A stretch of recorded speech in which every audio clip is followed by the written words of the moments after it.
మహాకృపను బట్టి ఈరోజు కూడా రాజుల వర్తమానాన్ని మనం వినబోతున్నాం.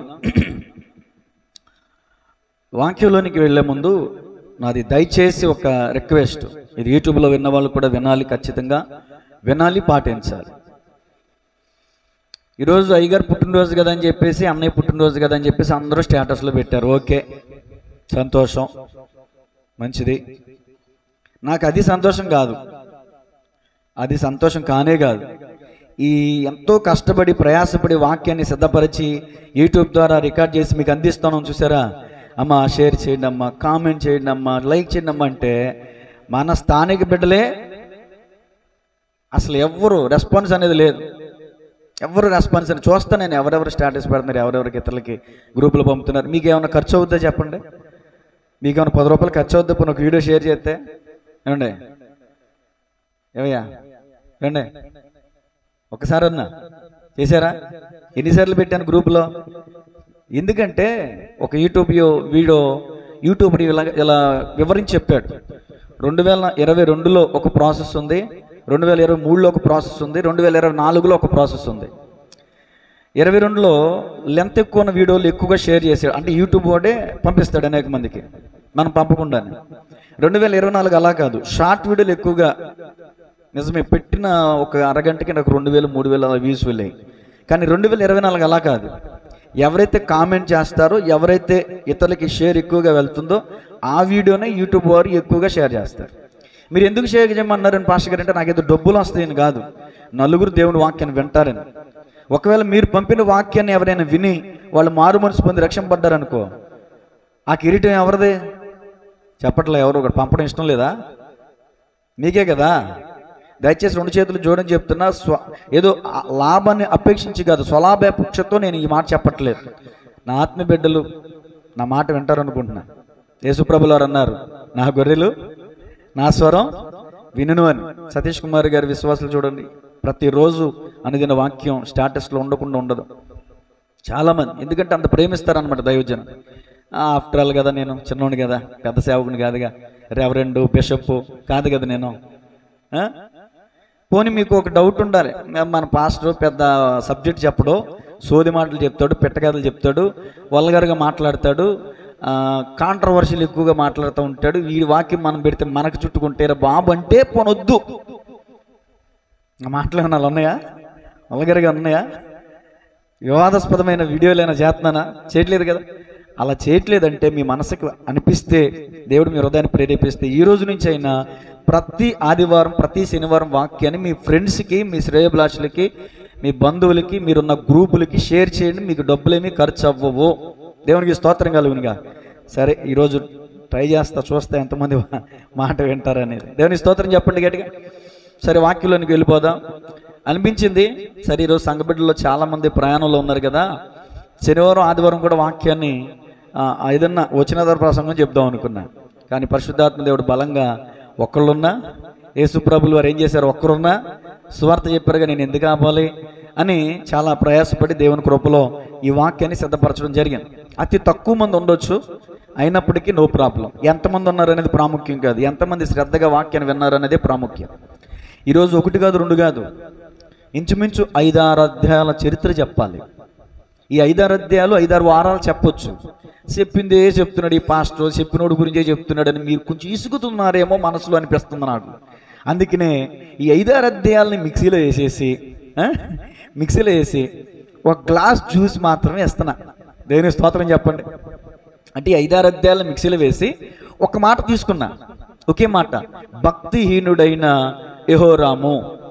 ఆల్రెడీ యెహోరాము గురించి మనం విన్నాం కదండి. అది యోధా రాజుల్లో యెహోషాపాతు కుమారుడైన యెహోరాము. ఇప్పుడు మనం వినబోయేటటువంటి యెహోరాము ఇజ్రాయేలు రాజుల్లో 9వ రాజు అయినటువంటి అహజ్యా కుమారుడైన యెహోరాము గురించి మనం వినబోతున్నాం. చాలామంది కన్ఫ్యూజ్ అయిపోతారు, ఆ యెహోరాము ఈ యెహోరాము ఒకటేనా. అందుకని ప్రతి వ్యక్తికి ఎవరెవరికైతే 2-3 పేర్లు ఉన్నాయో అన్నీ మీకు రెఫరెన్స్లు ఇస్తున్నా, ఇప్పుడు కూడా ఇస్తా, రాసుకోండి. యెహోరాములు 4 ఉన్నారు. నెంబర్ 1 యెహోషాపాతు కుమారుడైన యెహోరాము. యోధా రాజుల గురించి ఆల్రెడీ మీకు చెప్పాను, రెఫరెన్స్ ఇవ్వక్కర్లే. తర్వాత దినవృత్తాంతముల మొదటి గ్రంథం 26-25. దినవృత్తాంతముల మొదటి గ్రంథం 26-25. ఇక్కడ లేవీయుడు అనే యెహోరాముని మనం చూస్తాం. తర్వాత 2వ దినవృత్తాంతములు 17వ అధ్యాయం 8వ వచనం. 2వ దినవృత్తాంతములు 17:8. ఎవరైతే వాక్యాన్ని ఆసక్తిగా చదువుతారో వాళ్ళకి చాలా ఉపయోగకరం. రెఫరెన్స్లన్నీ కూడా కన్ఫ్యూజ్ అవ్వకుండా ఉంటారు. ఇక్కడ యాజకుడైన యెహోరామును మనం చూస్తున్నాం. ఎంతమంది చెప్పాను ఇప్పటికీ? 3 గురించి చెప్పాను. యెహోషాపాతు కుమారుడు, లేవీయుడు, యాజకుడు. ఇప్పుడు 4వ యెహోరాము ఎవరంటే, గత 2 వారాల క్రితం, 2వ వారం అంటే పోయిన వారం కాకుండా అంతకుముందు అహజ్యా గురించి విన్నాం కదా, మేడగదిలోంచి పడిపోయాడు. అది అతనికి కుమారులు లేరు కాబట్టి అతని సహోదరుడు, అతని తమ్ముడైన యెహోరాము రాజ్య పరిపాలనకు వచ్చాడు. ఇతని పరిపాలన కాలం రాసుకోండి, క్రీస్తు పూర్వం 852. స్వీటీ పుస్తకం మర్చిపోయినట్టు కొంచెం గ్యాప్ వచ్చింది కదా. క్రీస్తు పూర్వం 852 టు 841. క్రీస్తు పూర్వం 852 నుంచి 841 వరకు, అనగా 12 సంవత్సరాల పరిపాలన చేశాడు. ఈరోజు మనం ఎవరి గురించి వినబోతున్నాం చెప్పండి? యెహోరాము. ఎన్ని సంవత్సరాల పరిపాలన? 12 సంవత్సరాల పరిపాలన చేశాడు. ఈ యెహోషాపాతు గురించిన చరిత్ర ఎక్కడెక్కడ ఉందో చెప్తాను, రాసుకోండి. 2వ రాజుల గ్రంథం 3, 5, 6, 7, 8, 9 అధ్యాయాల్లో ఇతని గురించిన చరిత్ర ఉంటుంది. ఓకేనా? ఇప్పుడు ఒక్కొక్క పాయింట్ రాసుకోండి. నేను అన్ని అధ్యాయాలు చెప్పను, ఇతని గురించిన ప్రస్తావన ఉన్న అధ్యాయమే చెప్తాను. 3వ అధ్యాయం రాసుకోండి. ఏదడితే అది ఇచ్చాను పిల్లలకి. 3వ అధ్యాయం ఏముంటుందో రాసుకోండి. 3 రాజులు మోయాబీయులపై యుద్ధం. 3 రాజులు మోయాబీయులపై యుద్ధం. మీకు బాగా అర్థం కావాలంటే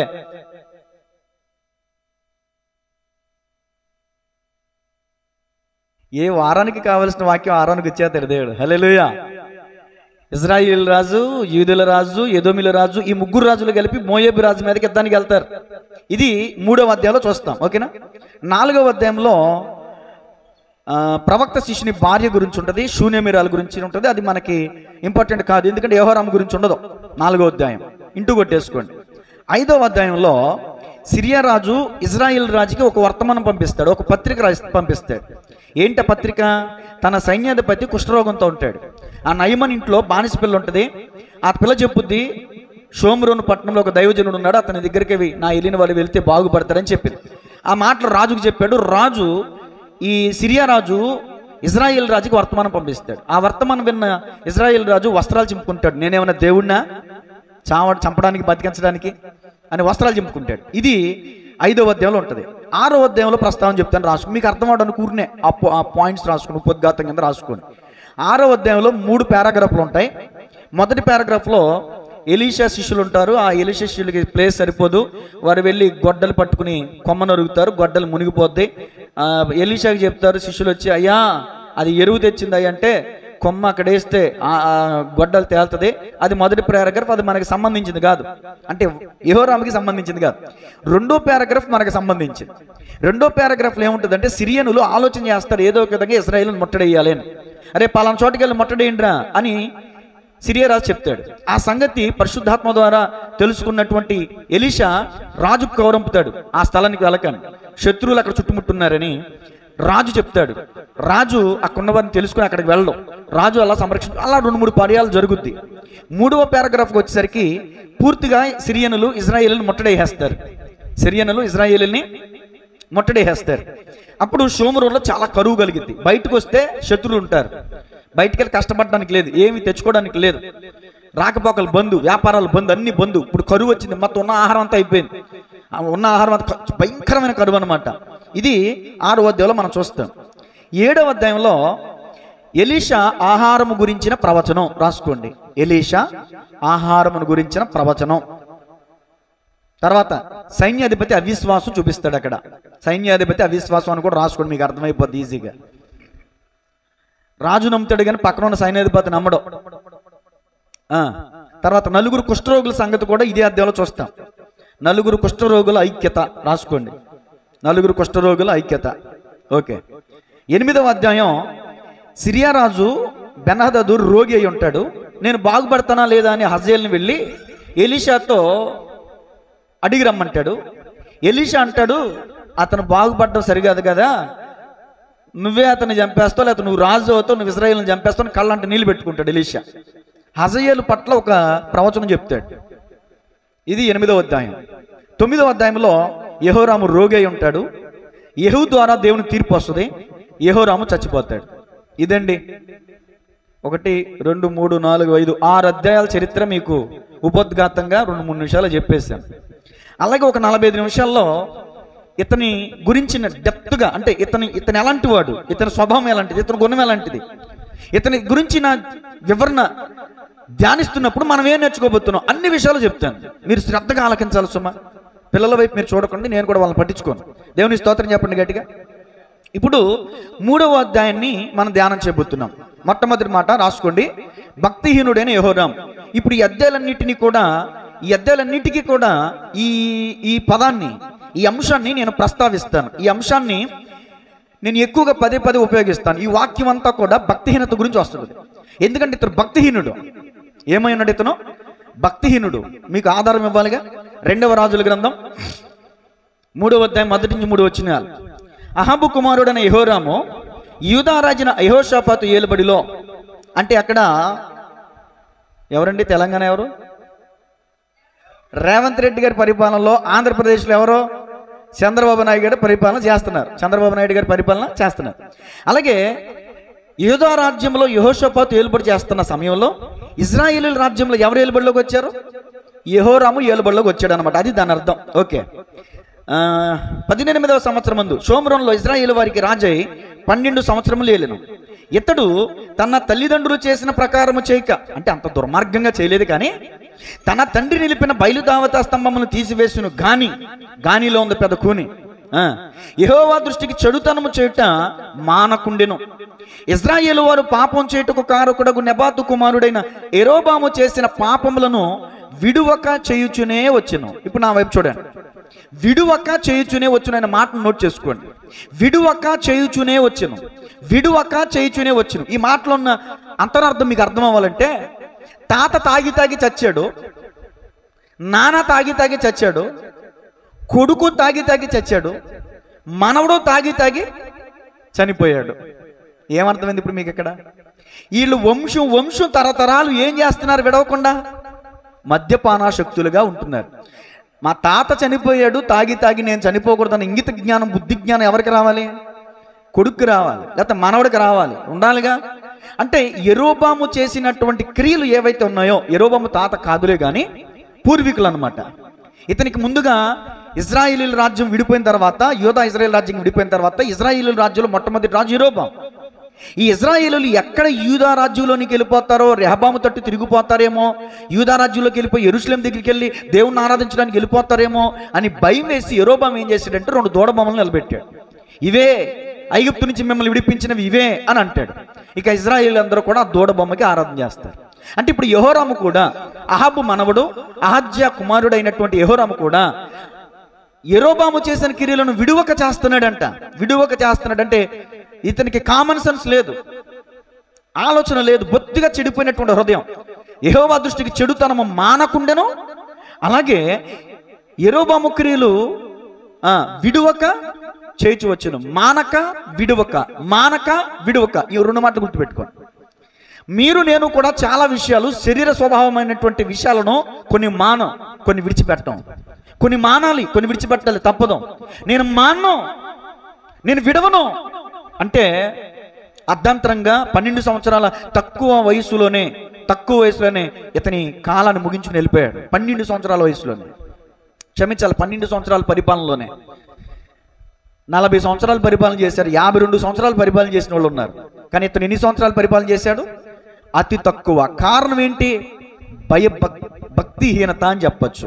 భక్తిహీనుడైన యెహోరాము అంశం రాసుకోండి.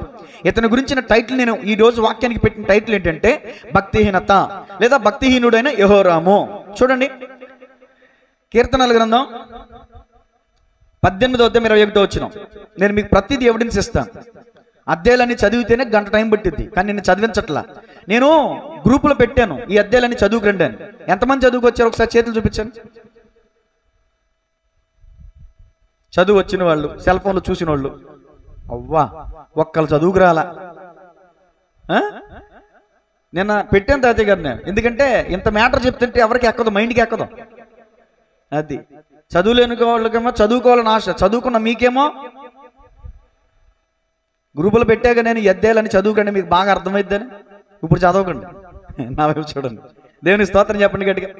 సరే, కీర్తన 18:21 చదవండి అమ్మా. గుచ్చు గట్టిగా చెప్పండి అమ్మా. నా దీపమును వెలిగించువాడవు నీవే, నా దేవుడైన యెహోవా చీకటిని నాకు వెలుగుగా చేయును. నీ సహాయం వలన. అమ్మ, కీర్తన 18:21 మీరు చదివేది? యేసు రక్తమే జయం. యెహోవా మార్గములను నేను అనుసరించుచున్నాను, భక్తిహీనుడనై నేను నా దేవుని విడిచిన వాడను కాను. ఇప్పుడు నా వైపు చూడండి. దేవుని యందు భయభక్తులు కలిగిన వ్యక్తి ఈ మాట చెప్పాడు. మీరు కూడా చెప్తారా?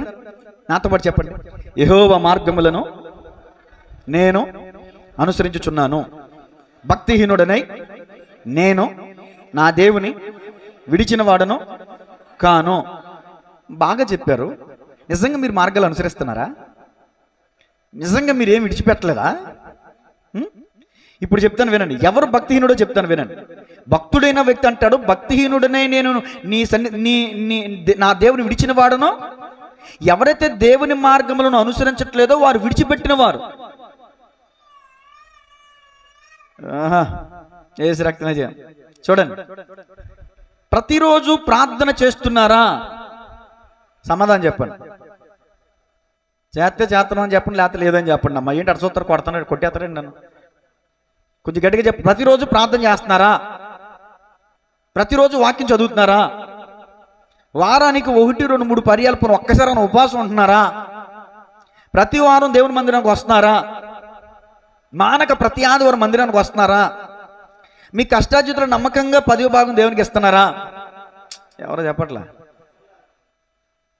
మరి మీరు మార్గములను అనుసరించిన వారు ఎలా అయ్యారో? మీరు ఎప్పుడో దేవుని విడిచిపెట్టేశారు. అదేంటంటే ప్రతి వారం వస్తున్నాం, ఒక దాంట్లో వస్తే సరిపోద్దా? 10 వెండి నాణాలు ఉన్నాయంట ఒక అమ్మాయికి. బైబిల్లో ఉన్న ఉపమానం అది. ఎన్ని పోగొట్టుకుంది చెప్పండి. స్వాతి ఎక్కడుందా నీ ధ్యాస? శ్వాస మీద మీ ధ్యాస. అర్థమవుతుందా? దేవుని స్తోత్రం చెప్పండి. ఎన్ని నాణ్యాలు పోగొట్టుకుందా? పోతే పోయిందిలే అని ఊరుకుందా? మాకు చెప్తే నీకు 10 బంగారపు నాణ్యాలు ఉన్నాయి, ఒకటి పోయింది, ఊరుకుంటావా? ఏం చేస్తావు? చెప్పట్లా, నువ్వు చెప్పట్లా, అందరూ చెప్తున్నారు. ఎదుగుతావా? దీపం వెలిగించి చీపురు పట్టుకుని వెతుకుతావా? మరి ఈరోజు నువ్వు దేవుని ఆజ్ఞలు విడిచిపెట్టేసావు, నీకు తెలియట్లా. ఒక్క ఆదివారం వస్తే నువ్వు దేవుని మార్గాలను అనుసరించినోడు ఎట్లా అవుతావు నాకు అర్థం కాదు. ఏదో పేరుకే వెళ్తున్నావు, భక్తిహీనుడివే. భక్తిహీనులు ఎక్కడో లోకంలో ఉండరు. భక్తి పరులు మందిరంలో ఉంటారు, భక్తిహీనులు మందిరంలో ఉంటారు. గురుగులు మందిరంలో ఉంటాయి, పొలంలోనే ఉంటాయి. ధాన్యం పొలంలో ఉంటాయి. నువ్వు ధాన్యంగా ఉన్నావా, గురుగ్గా ఉన్నావా? జీవము కలిగిన దేవుని మార్గంలో అనుసరిస్తే నువ్వు భక్తిపరుడివి, అనుసరించకపోతే భక్తిహీనుడివి. విడిచిపెట్టేసావు దేవుని మాటల్ని, పెడచమని పెట్టావు. వింటున్నావు కానీ పాటించట్లా, వింటున్నావు కానీ అంగీకరించట్లా, వింటున్నావు కానీ ఆచరణలో పెట్టట్లా, నీ జీవితానికి అన్వయించుకుంటున్నా అంటే అదే భక్తిహీనత.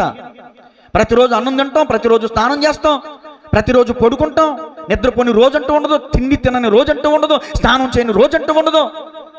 ఎన్ని రోజులు ప్రార్థన చేయని రోజు, మోకాళ్ళు వంచని రోజులు ఎన్ని రోజులు గుర్తుపెట్టుకో ఒకసారి. దేవునికి స్తోత్రం కలుగును గాక. నేను అంటాను, ఈ యెహోరాము అసలు దేవుని గురించి ఎత్తినవాడు కాదు. భక్తిహీనుల యొక్క లక్షణాలు చెప్తానండి ఈరోజు. ఇతడు భక్తిహీనుడు కాబట్టి ఇతని జీవితం అంతా లక్షణాలే. భక్తిహీనుల లక్షణాలు పొట్టొచ్చినట్టు కనబడతాయి. యెహోరాములో పొట్టొచ్చినట్టు కనబడతాయి.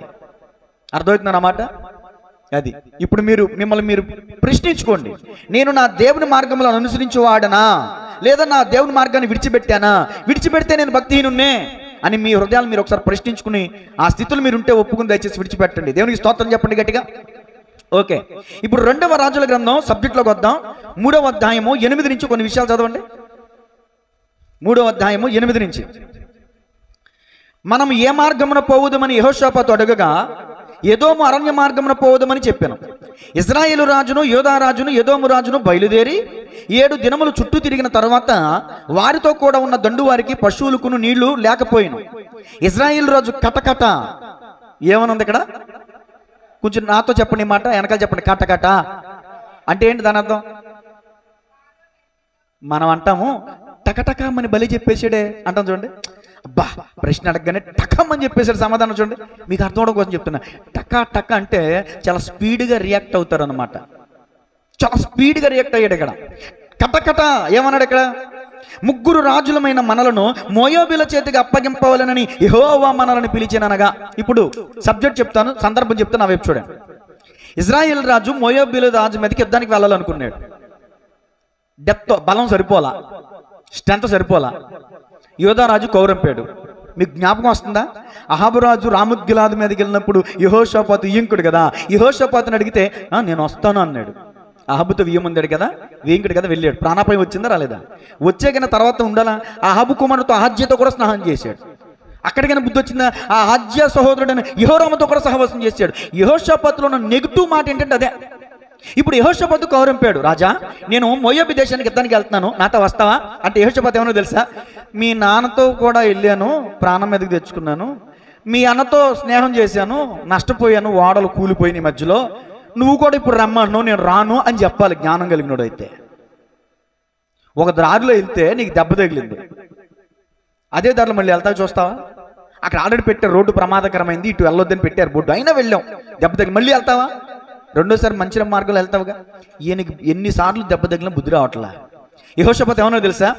అయ్యా నా గుర్రాలు నీ గుర్రాలు, నా జనమే నీ జనం, వస్తా అన్నాడు. మరి ఏ దారి మీద వెళ్దాం? ఏదోమి దేశంగా వెళ్దాం. మరి ఏదోమని కూడా కలుపుకోవాలిగా. ఇప్పుడు ఎంతమంది అయ్యారు? ఒక్కళ్ళు చెప్పట్లా. చెప్పాను కదండి ఇప్పుడు ఎంతమంది. అమ్మా దేవుడు మిమ్మల్ని దీవించిన గాక. ఏం మీ నోళ్ళు మోగపోయినట్టు మౌనత్వాన్ని పాటిస్తున్నారేంటి ఈరోజు? ఎంతమంది రాజులు అయ్యారు ఇప్పుడు? ఒకళ్ళకి ముగ్గురు అయ్యారు. ముగ్గురు రాజులు ఎవరి మీదకి వెళ్తున్నారు? గట్టిగా డిసైడ్ అయినట్టున్నారు ఈరోజు. సమాధానం చెప్పకూడదు ఈ పాస్ట్ గారు. నాకు తెలియక అడగట్లా, మీరు ఎంతవరకు రిప్లై ఇస్తారా అనేది. రిప్లై ఉంటేనే సప్లై ఉంటుంది. మళ్ళీ అడుగుతున్నాను చెప్పండి. ఇప్పుడు ఇజ్రాయేల్ రాజుకి ఎంతమంది సపోర్ట్ అయ్యారు? ఇద్దరు అయ్యారు. మొత్తం ఎంతమంది? ముగ్గురు. ఇప్పుడు ఎవరి మీదకి వెళ్తున్నారు వీళ్ళు? మోయాబు రాజు మీదకి వెళ్తున్నారు. మీ మీదకి వస్తున్నట్టు మొహం బేగా డెలా కొట్టేసింది మీ ముఖాలు. సరే, ఇప్పుడు గమనించండి, మోయాబీలను అప్పగించడానికి దేవుడు మనల్ని పిలిచాడని మూర్ఖపు మాట మాట్లాడాడు యెహోరాము. సరే, నేను మోయాబీల మీదకి వెళ్ళాలనుకుంటున్నాను, యెహోవా నువ్వు నాకు తోడుగా ఉంటావా అని దావీదు మాదిరి ఏమైనా విచారణ చేశాడా? పోనీ ఎవరైనా ప్రవక్త దగ్గరికి వెళ్ళాడా? అక్కడ ఎలీషా ఉన్నాడు. ఎలీషా దగ్గరికి వెళ్ళి, అయ్యా ప్రవక్త గారు, నేను మోయాబు దేశానికి యుద్ధానికి వెళ్ళాలనుకుంటున్నా, వెళ్ళమంటారా వద్దంటారా అని అడగాల వద్దా? అడిగాడా? అడగలా. ప్రార్థన చేశాడా? చేయలా. తన సొంత నిర్ణయం తీసుకున్నాడు. తన సొంత నిర్ణయం తీసుకుని ప్రార్థన చేయకుండా, వాక్యం లేకుండా, ప్రవక్త చిత్తం లేకుండా, దేవుని చిత్తం లేకుండా యుద్ధానికి వెళ్ళిపోదామని తనకి కావలసిన వాళ్ళందరినీ కలుపుకుని ఇప్పుడేమన్నాడు?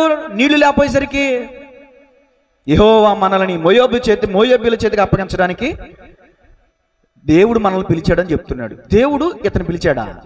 బొట్టు గడికి పెట్టి పిలిచాడా?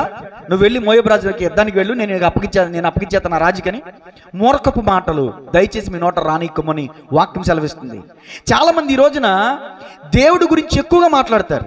దేవుడి గురించి ఎక్కువగా మాట్లాడుతున్నారు కదా, మనం భక్తి పరులు అనుకుంటాం. తప్పు. భక్తిహీనులే ఎక్కడ పడితే అక్కడ దేవుని గురించిన నామం ఎత్తుతూ ఉంటారు.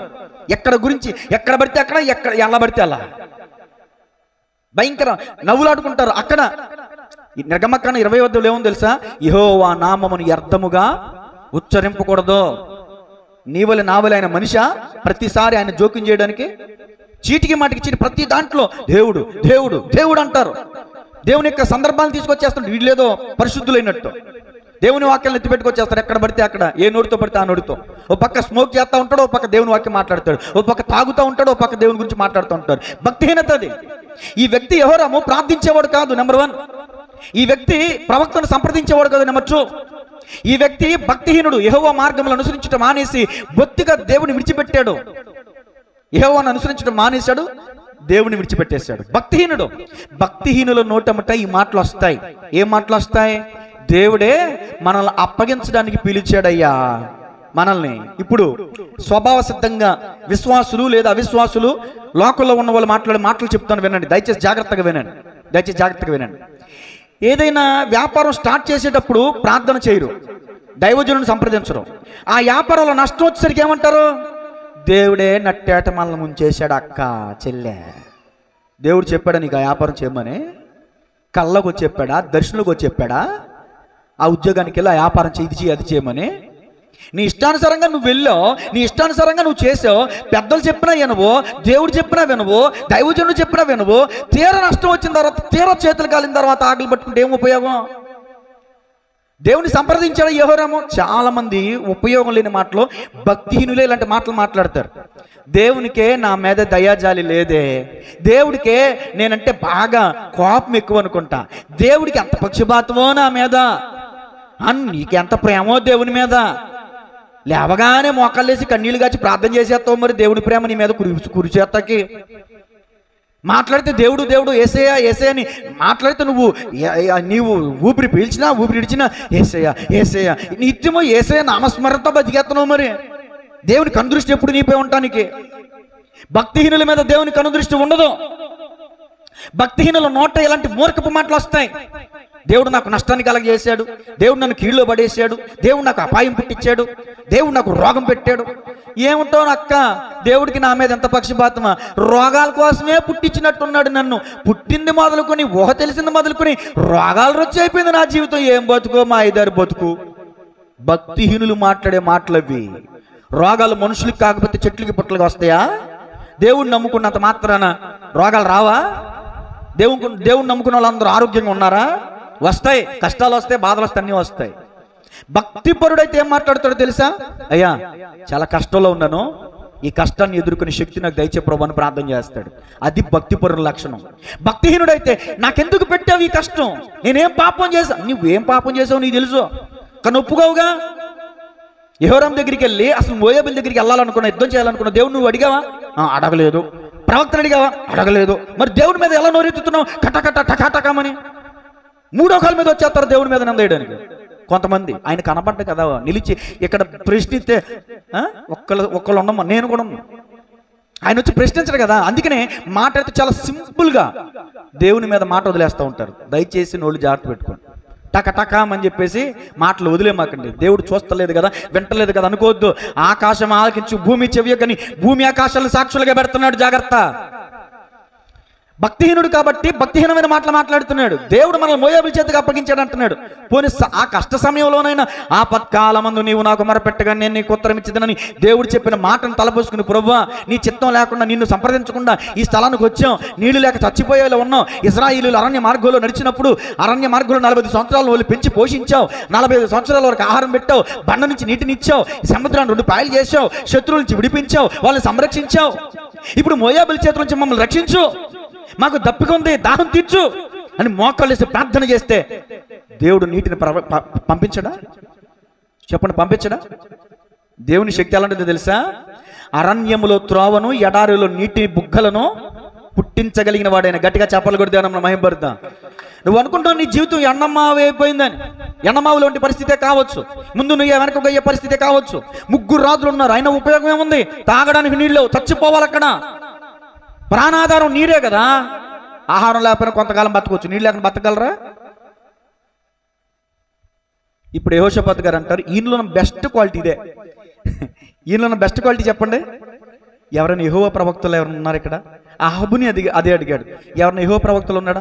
ఉన్నాళ్లే, నా గురించి ఎప్పుడు కీడే చెప్పా. లేదు లేదు అలా అనకు, యెహోవా ప్రవక్తని పంపించు అంటే ఆ యెహోవా ప్రవక్త వచ్చి నువ్వు వెళ్ళావా పోతావు, కాపర్లేని గొర్రెలు చెదరిపోటు నేను చూశానంటే మికాయా ప్రవక్తని జైల్లో వేసేసి మాట వినకుండా వెళ్ళిపోతారు, చచ్చిపోతాడు అహాబు. ఇప్పుడు ఇక్కడ ఏం జరిగిందంటే యెహోరామును కూడా యెహోషాపాతు, ఇక్కడ ఎవరైనా యెహోవా ప్రవక్త ఉన్నాడా? ఇక్కడ మనకైతే ఎవరు కావాలి తెలుసా? బయలు ప్రవక్తలు కావాలి, తాయితులు కట్టేవాళ్ళు కావాలా? అర్థమవుతుందా? మనకి ఎవరు కావాలయ్యా అంటే యెహోవా ప్రవక్త, దేవుని ప్రవక్త, దైవజనుడు కావాలి, ప్రార్థన చేసేవాడు కావాలి. దేవుని స్తోత్రం చెప్పండి గట్టిగా. అప్పుడు యెహోరాము అన్నాడు, ఒక ఆయన ఉన్నాడు ఎలీషా గారని, పుట్టుపూర్వోత్తరాలు చెప్తున్నాడేనండి. ఏలియా చేతుల మీద నీళ్లు పోయొచ్చు వచ్చినటువంటి ఎలీషా అంటే ఇతనికి ఏమైనా తెలుసా? తెలియదు, ఇన్ఫర్మేషన్ తెలుసు. ఏలియా తెలుసు అంటే ఎలీషా తెలుసు, ఏలియా చేతుల మీద నీళ్లు పోస్తున్నాడు అన్నీ తెలుసు. దైవజనుల యొక్క పరిచర్య తెలుసు, దైవజనుల గురించి తెలుసు, దైవజనుల గొప్పతనం గురించి తెలుసు. కానీ దైవజనుల దగ్గరికి మాత్రం వెళ్ళవే నామోసి. గమనించండి, జాగ్రత్తగా నా వైపు చూడండి. ఇక్కడ జరిగిన సందర్భం ఏంటంటే 3 కలిసి ప్రవక్త దగ్గరికి వెళ్తారు. ఈ 3 కలిసి చూడండి ప్రవక్త దగ్గరికి వెళ్తారు. ఆ ప్రవక్త ఏమంటారు తెలుసా? ఎలీషా ఇజ్రాయేల్ రాజును చూచి, నాతో నీకు నిమిత్తమేమి? నీ తల్లిదండ్రులు ఉంచుకుని ప్రవక్తల ఎద్దుకు పొమ్మని చెప్పాను. ఏమంటున్నాడు ప్రవక్త? ఫోన్లే వచ్చేవాళ్ళే రానాయన అన్నాడా? నా దగ్గరికి ఎందుకు వచ్చావు, ముందెందుకు రాలా, నిన్న మొన్న గుర్తు రాలేదా, నీళ్ళు లేకపోయేసరికి ప్రాణాపాయం వచ్చేసరికి పరిగెత్తుకుంటూ వచ్చావా? చాలా మంది ఇదే పరిస్థితిలో ఉంటారు. అన్నీ ఉన్నప్పుడు దేవుని దగ్గరికి రారు, అన్ని కోల్పోయినప్పుడు పరిగెట్టుకుంటూ వస్తారు. దైవజనుడి దగ్గరికి పరిగెట్టుకుంటూ వచ్చారు. ఇప్పుడు ముగ్గురు రాజులు, అయ్యా మాకు తాగడానికి నీళ్ళు, మోయాబు దేశానికి వెళ్ళాలనుకున్నాం, మా పరిస్థితి ఏంటి? అసలు నాతో నీకేం పని అయ్యా, నాతో నీకేం పని? దైవజనుడు ఎవరైనా విశ్వాసం అంటే ఊరుకుంటారండి ఇలాగా? దైవజనుడు రాజుతో అంటాడు నాతో నీకేం పని? నీ తల్లిదండ్రులు ఉంచుకున్నారు చూడు, ఈ మాట అక్కడ రాయబడిన మాటే మాట్లాడుతున్నాను నేను. నీ తల్లిదండ్రులు ఉంచుకున్నారు చూడు, అక్కడికి వెళ్ళు, ఆ ప్రవక్తల దగ్గరికి వెళ్ళు, ఆ బయలు ప్రవక్తల దగ్గరికి వెళ్ళు. బతిమాలుతున్నా ఇక్కడ బాబా అన్నకు బాబా ఏదో అయిపోయిందిలో వచ్చాంలే అంటే యెహోషాపాతు బట్టి అక్కడ ఒక మాట మాట్లాడతాడు.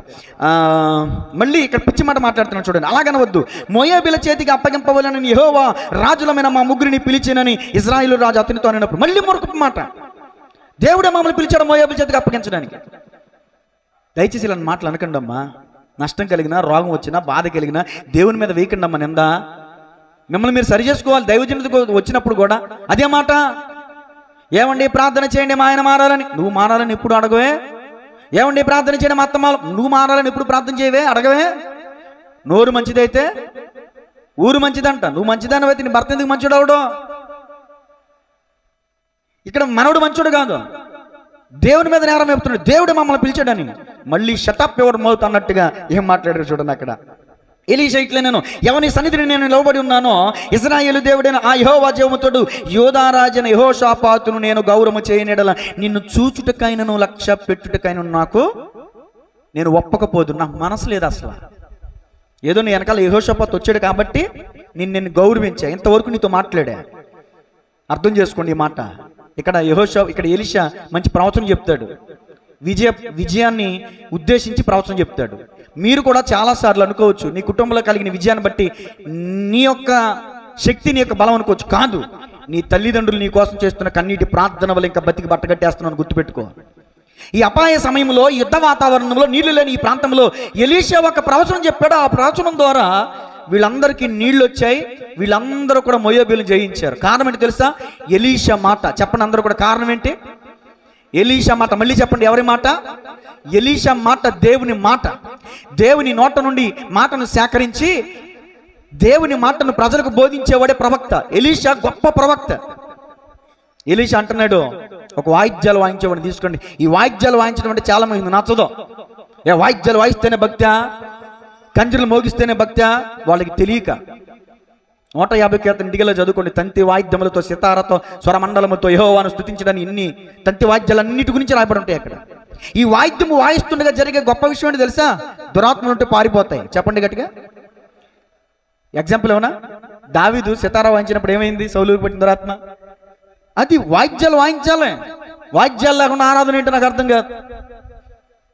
వాయిద్యం వాయించాలి. వాయిద్యుడు ఒకటి తీసుకురండి అంటే వాయిద్యుడు అక్కడ వచ్చి వాయిద్యం వాయించుడుగా యెహోవా ఆత్మ ఎలీషా మీదకి వచ్చి, మీరు వెళ్ళి మోయాబీలను జయిస్తారు, విజయం పొందుతారు. మీరు ఒక పని చేయండి, ఈ ప్రాంతం అంతా ఈలో ఎంత గుంటలు తవ్వండి, ఆ గుంటల్లోనికి దేవుడు నీటి బొగ్గను పంపిస్తాడు అని సలహా ఇచ్చాడు.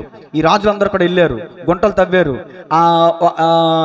ఎదోము దేశం గుండా నీరు ప్రవహించి ఆ గుంటలన్నీ కూడా కప్పబడతాయి. తెల్లవారిద్ది. మోయాబీలు శత్రువులు వీళ్ళని ఎదుర్కోవడానికి వస్తారు. వీళ్ళని ఎదుర్కోవడానికి వచ్చినప్పుడు సూర్యుడు ఉదయిస్తాడు. సూర్యుడు ఉదయించగానే ఆ సూర్యకిరణాలు నేల మీద పడంగానే ఆ సూర్యకిరణాలకి ఈ నీళ్లు మోయాబీలు రాజులకి ఎలా కనిపిస్తాయి అంటే రక్తపు మాదిరి కనిపిస్తాయి. అప్పుడు వాళ్ళందరూ అనుకుంటారు, అరే ముగ్గురు రాజులు వచ్చారుగా, కొట్టుకుని చచ్చిపోయి ఉంటారు. అర్థమైందా? కొట్టుకుని చచ్చిపోయి ఉంటారు. ఇప్పుడు మన వల్ల దోచుకుందాం పదండి అని యుద్ధ వాతావరణంగా కాకుండా దోచుకోవడానికి వెళ్ళినట్టుగా వెళ్ళారు వీళ్ళు. అక్కడ అన్నికి అలాగే అక్కడ దాగి ఉన్నటువంటి ఈ ఎవరైతే ఈ ఇశ్రాయేలీలు, ఎదోమీయులు, యెహోషాపాతు సైన్యం ఎవరైతే ఉన్నారో వీళ్ళందరూ ఒక్కసారిగా లేచి మోయాబీలను హతం చేసి విజయాన్ని పొందుకుంటారు. దేవునికి స్తోత్రం కలుగునుగా. ఇప్పుడు యెహోరాము భక్తిహీనతను బట్టి విజయాన్ని ఇవ్వాలా దేవుడు. వాస్తవానికి భక్తిహీనులకి దేవుడు విజయం ఇవ్వడం. భక్తిహీనుల పరిస్థితి చూడండి. సామెతల గ్రంథం 15:29 వచ్చును. సామెతల గ్రంథం 15:29 వచ్చును. సామెతలు 15:29. భక్తిహీనులకు యెహోవా దూరస్తుడు, నీతిమంతుల ప్రార్థన ఆయన అంగీకరించును. 8వ వచనం కూడా చదవండి. సామెతలు 15:8. భక్తిహీనులు అర్పించు బలులు యెహోవాకు హేయము, యథార్థవంతుల ప్రార్థన. ఇప్పుడు చెప్పండి, యెహోరాముకి విజయం రావడానికి గల కారణం యెహోరామా యెహోషాపాతా? యెహోషాపాతు లేకపోతే ఎలీషా గౌరవించేవాడా? ఆ ప్రవచనం చెప్పేవాడా? అతనికి విజయం కలిగేదా? దయచేసి యెహోషాపాతు మాదిరి దైవజనుడు గౌరవించేలా ఉండాలి. నీ విషయంలో దైవజనుడు గౌరవంగా ఉండాలి. వచ్చేళ్ళు చేసేళ్ళు అన్నట్టు ఉండకూడదు. దైవజనుడు అందరి పట్ల గౌరవం కలిగి ఉండాలి. ఎప్పుడు దైవజనుడు అందరినీ గౌరవిస్తాడంటే మీరు దేవుణ్ణి గౌరవించినప్పుడు, మీరు ఆజ్ఞలను గౌరవించినప్పుడు, మీరు శాసనాలను అనుసరించినప్పుడు, మీరు కట్టడలు గైకొన్నప్పుడు, దేవుని విడిచిపెట్టకుండా మీరు భయభక్తులు కలిగి ఉన్నప్పుడు. చూడండి మరొక మాట, కీర్తన సామెతలు 3:14. సామెతలు 3:14.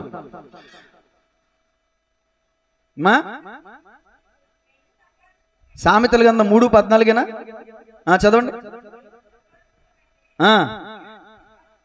కాదు, కీర్తన 3:14 చదవండి.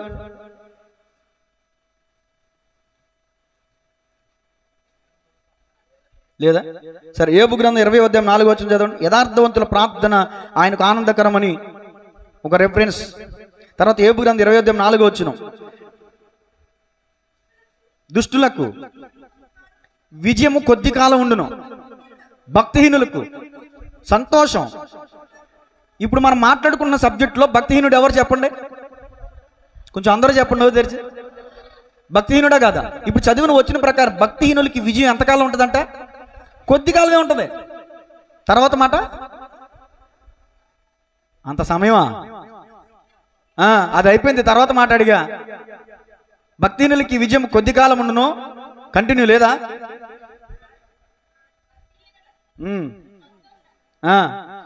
అది కావాల్సిన మాట. సంతోషం ఎంత సమయం ఉంటుందంట? ఒక్క నిమిషం. అబ్బా సక్సెస్ అయ్యామరా అన్నంత సేపు లేదు అక్కడ సంతోషం. ఈ అధ్యాయాలన్నింటిలో చూడండి, 3, 5, 6, 7, 8, 9 అధ్యాయాలు ఎక్కువ యుద్ధ వాతావరణం కనిపిస్తుంది. టెన్షన్ అడుగు గుండం నూరే లాష్ అంటారు చూడండి. అంతేనా? గడిగడి గన్నమా? అంతేనా? చెప్పండి అమ్మా, అంతేనా? గడిగడి గన్నం అంతే కదా? అలాంటి బతుకు యెహోరాముది. విజయం సాధించామన్నంత సేపు లేదు, మళ్ళీ తయారైపోతున్నారు పక్కన ఇంకొక శత్రువు. ఎందుకో తెలుసా? దుష్టులకు నెమ్మది ఉండదని యెహోవా సెలవిస్తున్నాడు. దుష్టుడు అతని స్వభావాన్ని మార్చుకోవాలా విజయాన్ని ఇచ్చిన తర్వాత కూడా. ఇప్పుడు 5వ అధ్యాయంలోనికి వచ్చేద్దాం. రెండో మాట, నేను 5 మాటలు చెప్తాను, రెండో మాట రాసుకోండి. మొదటి మాట పూర్తి చేశాను, ఇప్పుడు రెండో మాటలకు వచ్చాను. 2వ రాజుల గ్రంథం 5వ అధ్యాయం 4 నుంచి 7 వచనాలు రిఫరెన్స్ రాసుకోండి. 2వ రాజుల గ్రంథం 5వ అధ్యాయము 4 నుంచి 7 వచనాలు. 2వ రాజులు 5వ అధ్యాయం 4 నుంచి 7 వచనాలు. ఇంటికి వెళ్ళిన తర్వాత చదువుకోండి. ఇప్పుడు నా వైపు చూడండి, నేను సందర్భం చెప్పేస్తా. సిరియా దేశపు సైన్యాధిపతి, రాజు కాదు సైన్యాధిపతి, విజయాన్ని పొందుకుంటా ఉన్నాడు. అక్కడ ఇజ్రాయేలు దేశపు చిన్నది చెరగా వెళ్ళిపోయింది, దాసిగా వెళ్ళింది. నయమానికి కుష్ఠరోగం ఉంది. ఆ ఇంట్లో బానిస పిల్లగా పని చేస్తుందండి. చిన్నది, వయసు తెలియదు, ఇంచుమించు బాలికే కావచ్చు. ఆ చిన్నది తన యజమానుడైన నయమాను కుష్ఠరోగంతో రాత్రి సమయంలో బట్టలు తీసేసి ఒంటరిగా చీకట్లో పడుకుంటాం చూసి చాలా బాధపడింది. యజమానురాల దగ్గరికి వెళ్ళి, నా యజమానుడు షోమ్రోన్లో ఉన్న దైవజనుడి దగ్గరికి వెళ్తే బాగుపడతాడని చిన్న సలహా చెప్పింది.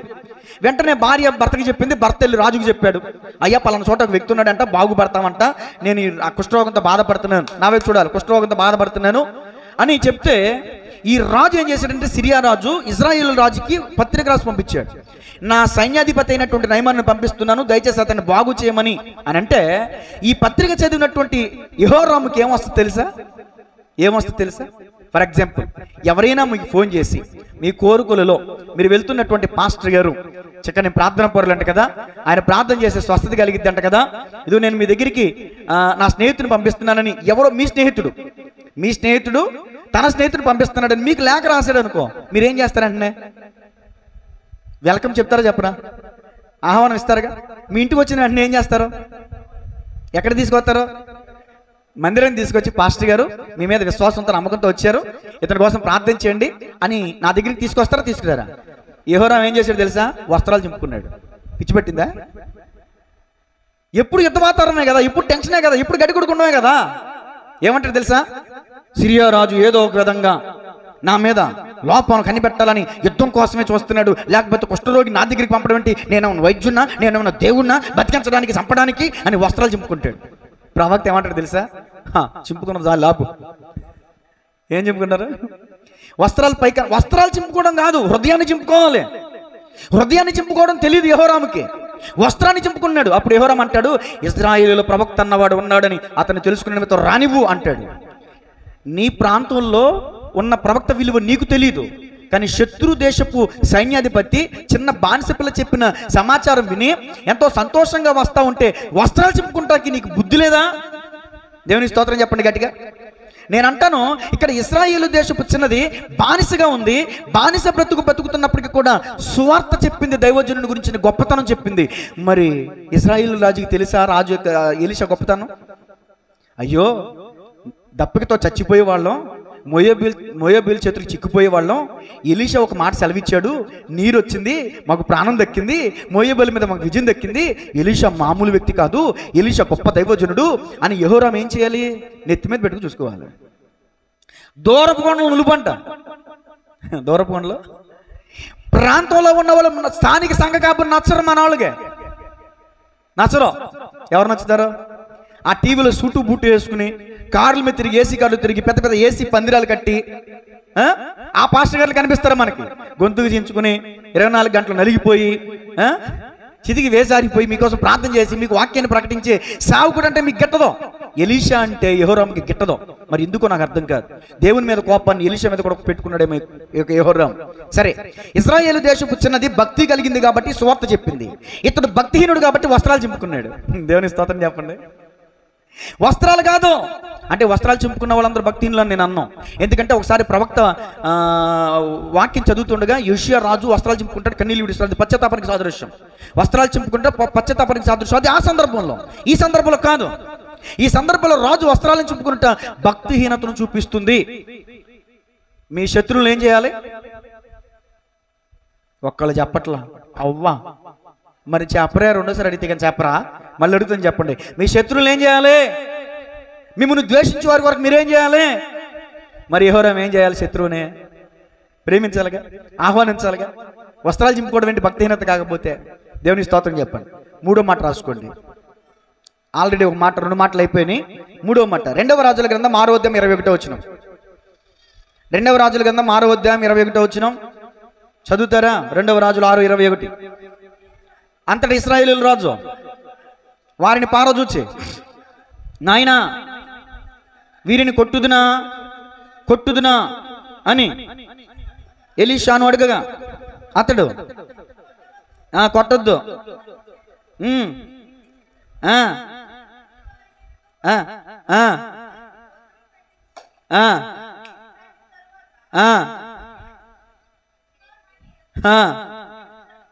చెప్పు, నా వైపు చూడండి, సందర్భం చెప్పేస్తా.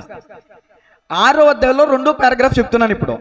ఈ 2వ పారాగ్రాఫ్లో ఏం జరుగుతుందంటే, ఇజ్రాయిల్ రాజుని ఏదో విధంగా ముట్టడి వేయాలనుకుంటున్నాడు ఎవరో? సిరియా రాజు. ఆ సంగతి ఎలీషాకి తెలిసిపోతుంది. ఇదిగో ఆ ప్రాంతానికి వెళ్ళొద్దు, ఇదిగో ఈ ప్రాంతానికి వెళ్ళొద్దు అన్నాడు. వెళ్ళట్లా, తప్పించుకుంటున్నాడు. ఎలా తెలుస్తుంది మనకి? నాకు అర్థం కావట్లేదు. ఈ సిరియా రాజుకి పిచ్చెక్కేద్ది. నా వైపు చూడండి, మాటలు వినండి దయచేసి. అమ్మాయి లాక్కు మాకండి, అమ్మాయి వదిలేండి. దేవుని స్తోత్రం చెప్పండి. నా వైపు చూడండి. ఇప్పుడు ఏం చెప్పాను? మీరు పాయింట్ మిస్ అవ్వద్దు. సిరియా దేశపు రాజు అనుకుంటున్నాడు, తన ప్రజలతో అంటున్నాడు, మనం ఇక్కడ అనుకుంటున్న విషయం ఎలీషాకి ఎలా వాళ్ళకి ఎలా తెలుస్తుంది? వాళ్ళు ఎలా తప్పించుకుంటున్నారు అంటే, పక్కన ఉన్న ఈ చరణొచ్చి అంటాడు, విన్నావా? ఈ చరణొచ్చి అంటాడు, షోమ్రోన్లో ప్రవక్త అనే వ్యక్తి ఉన్నాడు, ఇక్కడ మీరు ఏదైతే అనుకుంటున్నారో అక్కడ ఆ ప్రవక్త ఆ రాజుకు తెలియజెప్పేస్తున్నాడు, అలా వాళ్ళు తప్పించుకున్నారు అంతే రాజా, మనలో ఎవరు అతనికి సంబంధించిన లేరులే అని అంటాడు. అయితే ముందు ప్రవక్తను చుట్టేండిరా. ఎవరినే? మీకోసం ప్రార్థన చేస్తున్నప్పుడు ఏ హాని మీకు అంటకుండా, మీ పాదములకు రాయి తగలకుండా, ఏ తెగులు మీ గుడారం సమీపించకుండా మీకోసం ప్రార్థన చేస్తున్న దైవజనుని మీద పడతాయి ముందు బాణాలు. అర్థమవుతుందా నా మాట? ఎందుకు తెలుసా నేరుగా మీ మీద ఇడో? దైవజనుడి స్థలంలో చేసే ప్రార్థన మీకు కంచెగా ఉంటుంది. ఏంటి కంచె? దైవజనుడు ప్రార్థన చేస్తున్నాడు, ముందు ఆ దైవజనుడు నాశనం చేద్దాం. 100 మంది విశ్వాసం పడగొట్టడం కంటే ఒక సేవకుని పడగొడితే 100 మంది చెదిరిపోతారని ఆలోచన ఆడిది. గమనించాలి. ఇజ్రాయేలీల ప్రజలను రక్షిస్తున్న షోమ్రోన్లో ఉన్న ప్రవక్తను చుట్టుముట్టేశారు. ఇప్పుడు పెందలకాడ లేచాడు ఎలీషా పనివాడు. ఆ పనివాడు లేచి శత్రు సైన్యాన్ని చూసి కలవరపడిపోయాడు. సార్ అయ్యా ప్రవక్త లే, మన చుట్టూ శత్రు సైన్యం ముట్టేశారు అంటే లేచి చూస్తే భయపడకరా, ఒకసారి కళ్ళు మూసుకో. ఇతను కూడా కళ్ళు మూసుకుని చిన్న ప్రార్థన చేశాడు. యెహోవా వీడిని కళ్ళు తెరవమని ప్రార్థన చేయగా అప్పుడు ఆ పనివాని కళ్ళు తెరిచాడు దేవుడు. అతని కళ్ళు లేకుండా శత్రు సైన్యం ఎలా కనబడ్డారు? బాహ్య సంబంధమైన కళ్ళు ఉన్నాయి కానీ మనోనేత్రాలు లేవు. దేవుని స్తోత్రం చెప్పండి. ఎప్పుడైతే ఎలీషా ప్రార్థన చేశాడో పనివాడి యొక్క, అతను కూడా దైవజనుడే, ఎలీషా పనివాడైనటువంటి ఆ దైవజనుడు కళ్ళు దేవుడు తెరిచాడో అగ్నిరాధాలు దేవదూతలు చూశాడు. గట్టిగా చెప్పలు కూడా మన మహింపడతా. ఇజ్రాయేలీల రాజ్యంలో ఉన్న షోమ్రోన్లో ఉన్న ప్రవక్తను చుట్టుముట్టేమని సిరియా దేశపు రాజు కొంతమంది సైన్యాన్ని పంపితే ఆ సైన్యం చుట్టుముట్టేశారు దేవదూతలు. యెహోవా యందు భయభక్తులు గల వారి చుట్టూ. అది దేవుడు మిమ్మల్ని దీవించిన గాక. ఇప్పుడు లైన్లో ఉన్నారు, అలా చెప్పాలి సమాధానం. దేవుని స్తోత్రం చెప్పండి గట్టిగా. ఇప్పుడు మీ చుట్టూ నా చుట్టూ ఎవరున్నారు? దేవదూతలు ఉన్నారు. ఎవరు కనిపిస్తారు? ఆత్మనేత్రాలు తెరవబడిన వాళ్ళకి కనిపిస్తారు. వాళ్ళు మనకు కాపుదలు ఇస్తారు. ఇప్పుడు ఎలీషా ప్రవక్త వీళ్ళను మొత్తం అని ప్రార్థనించాక వీళ్ళందరికీ అందత్వం వచ్చేది. వచ్చిన సైనికులందరికీ తడువులు ఆడుకుంటే వెళ్తారు. రాజుకి సమాచారం తెలిసి రాజు వస్తాడు. అప్పుడు అంటాడు చూడండి రాజు, నాయనా ఎవరిని? ఎలీషాను పట్టుకుని. నాయన అంటే తండ్రి అని అర్థం. అంటే నీకు విజయం ఇచ్చేటప్పుడు, నీకు మేలు చేసేటప్పుడు సేవకుడా. ఏదైనా సమస్య వచ్చేసరికి దేవుడు లేడు దైవజనుడు లేడు అంటావా? విన్నారన్నమాట. ఇప్పుడు దైవజనుడు పట్టుకుని ఏమన్నాడు తెలుసా? శత్రువుల్ని చేజిక్కించుకున్న ప్రవక్త దగ్గరికి వచ్చి, నాయన వీరిని కొట్టుదునా? ప్రవక్త అంటాడు, కొట్టకరా, వింటి చేతనైనా బాణమ చేతనైనా నువ్వు దక్కించుకున్న వారు నువ్వు చంపకూడదురా నాయనా, వాళ్ళకి ఆహారం పెట్టి పంపించేయి అంటాడు. వాళ్ళకి ఆహారం పెట్టి పంపించేస్తాడు. తర్వాత కొంతకాలం వరకు రారు. మళ్ళీ సిరియన్లు బలం పుంజుకుని మళ్ళీ వచ్చి చుట్టుముట్టేస్తారు. ఈసారి చాలా సమయం చుట్టుముట్టేయడం వల్ల, చాలా కాలం చుట్టుముట్టేయడం వల్ల ఆహారం అంతా అయిపోద్ది, కరువు వస్తుంది. కరువు వచ్చిన టైంలో యెహోరాము ఏం చేయాలి మీరు చెప్పండి? ఫ్రాంక్ అడుగుతాను, చెప్పండి. ప్రార్థన చేయాలి. మీరు చెప్పండి ఏం చేయాలి? మీ ఇంట్లో కరువు ఉంటే ఏం చేస్తారు? దైవజనుడు చంపేస్తారా? నేను చంపేస్తే ఏంటి ఉపయోగం? మీ ఇంట్లో నష్టం కలిగితే, మీ ఇంట్లో ఆహారం లేకపోతే దైవజనుడి మీద కోపగించుకుంటే నేనేం చేస్తాను? ఇంతకుముందు ఏమన్నాడు? శత్రువుల్ని చేజిక్కించుకున్నప్పుడు నాయనా అన్నాడు. ఇప్పుడేమంటాడు చూడండి, కరువు టైంలో ఏమన్నాడు చూడండి. 2వ రాజుల గ్రంథం 6:24 వచ్చిన. అటు తర్వాత 24 కాదండి, చాలా మాటలు మనం చదవలేము. ఇప్పుడు 31 వచ్చింది చదవండి. తర్వాత రాజు షాపాతు కుమారుడైన ఎలీషా యొక్క తల ఈ దినమున అతని పైన నిలిచి ఉన్న ఎడల దేవుడు నాకు గొప్ప అపాయము కలగజేయను గాక. నేను అంటే ఏమంటున్నాడు ఇక్కడ? కొంతమంది సైనికులు పంపించి ఎలీషా తల నరికి తీసుకురండి అంటున్నాడు. ఆ తర్వాత అంతకుముందు ఒక సంగతి జరిగింది. ఏంటి సార్ తెలుసా? రాజుగారు గోడ మీద నడుస్తూ ఉంటే ఒక స్త్రీ కనిపించి, మాకు సహాయం చేయి నాయనా, రాజా మాకు సహాయం చేయి. అమ్మ ఆ బిడ్డను తీసుకుని వెనక్కి వెళ్ళిపో, ఏం కాదు. దేవుని స్తోత్రం చెప్పండి గట్టిగా. ఇప్పుడు నా వైపు చూడండి, ఏం చెప్తున్నాను? ఒక స్త్రీ సహాయం చేయ రాజా అని అడిగింది. యెహోవా సహాయం చేయకపోతే నేను ఎక్కడ నీకు సహాయం చేస్తాను అంటాడు. ఇంకా కొంచెం ముందుకు వెళ్తాడు. లోపల గోని పట్టా ఉంటుంది, పైన వస్త్రం ఉంటుంది. ఓ సహోదరి మాకు న్యాయం చేయమంటది. ఇప్పుడు నీకు న్యాయం ఏంటి అని అంటే, ఇది ఎంత భయంకరమైన కరువు. ఈ మాట వింటే మీకు అర్థమైంది. ఏమి లేదు రాజుగారు, ఈ స్త్రీ ఈ అమ్మాయి నేను నిన్న మాట్లాడుకున్నాం. ఇదిగో ఈరోజు ఆహారం కోసం నీ బిడ్డను, రేపు నా బిడ్డను చంపుకు తిందాం అంది. నిన్న నా బిడ్డను చంపుకుని తినేసాం, ఈరోజు దాన్ని బిడ్డని వాళ్ళగా ఎత్తలేదు, దాచేసింది. ఎంత కరువు వచ్చిందండి? బిడ్డల్ని చంపుకుని తినేంత కరువు. అసలు కరువు ఎందుకు వస్తుందో తెలుసా? చూడండి, ద్వితీయోపదేశకాండం 28:45 వచ్చిన. నీ ఇంట్లో ఒకవేళ ఈరోజు కరువు ఉందేమో, నీ కుటుంబంలో ఈరోజు కరువు ఉందేమో. కారణం ఏంటి తెలుసా? దైవజనుడి మీద కోప్పడితే ఏం ప్రయోజనం నీకు? ద్వితీయోపదేశకాండం 28:45 ఎవరో టకామని తీసి చదివి ఉపయోగం.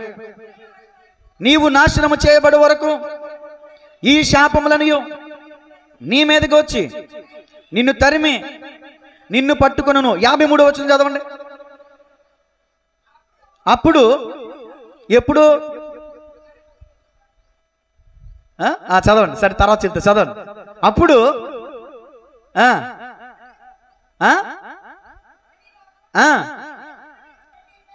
ముట్టడిలో, ఇప్పుడు యెహోరాముని శత్రు సైన్యం ఏం చేశారు చెప్పండి? అది పాయింట్. ముట్టడిలోను ఇబ్బందిలోనూ నీ గర్భఫలమును అనగా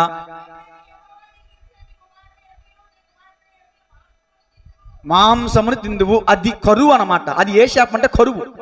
ఎప్పుడు వస్తుంది? నీ దేవుడని యెహోవా మాటలను ఆజ్ఞలను వెనక త్రోసివేసితివి గనుక నీవు నాశనము చేయబడే వరకు ఈ శాపములను నీవు వచ్చి నిన్ను తరిమి నిన్ను పట్టుకును. శాపాలు అనేక శాపాలు ఉన్నాయి, ఒక శాపమే చెప్తున్నాను, కరువు. కరువు అనేది శాపం. ఈరోజు సంపాదిస్తున్నావే కానీ నీ ఇంట్లో చిల్లి కావలేదు. కారణం ఏంటంటే శాపం. ఎందుకు నీ ఇంట్లో శాపం అంటే నువ్వు దేవుని ఆజ్ఞ అంగీకరించట్లా, దేవుని మాట చొప్పున నడవట్లా. దేవుని మాటలను దేవుని ఆజ్ఞలను అనుసరించకుండా మానివేసినటువంటి, దేవుని విడిచిపెట్టినటువంటి భక్తిహీనుడైనటువంటి యెహోరాము రాజ్యానికి కరువు వచ్చింది.